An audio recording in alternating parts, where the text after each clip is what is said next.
Welcome to Man Does Tech, where I solve the problems you didn't even know you had.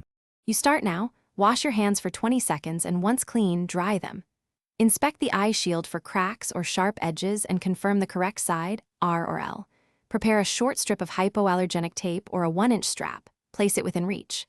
While you hold the shield, align the curved rim to the orbital bones so the shield will sit off the globe. This prevents pressure on the eye. Make sure to work quickly but deliberately to reduce contamination. You now position the shield over the closed eyelids, centering it so the rim rests on bone, not soft tissue. Avoid touching the cornea. Once aligned, apply tape or the strap across the brow and down the cheek, leaving a 0. 5 to 1 cm gap from the lashes to allow blink clearance. Check peripheral vision briefly to ensure you can detect movement and that padding sits evenly. If pressure or sharp pain occurs, peel back and reseat the shield. You finish by securing edges with extra tape if needed, then note the removal plan.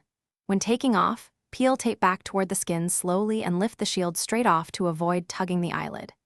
Clean reusable shields per manufacturer instructions. Replace any that are scratched or cloudy because they reduce visibility and safety. If you experience increasing pain, sudden vision change, or heavy drainage, remove the shield only if necessary to assess. Then seek immediate care. Those signs require prompt attention.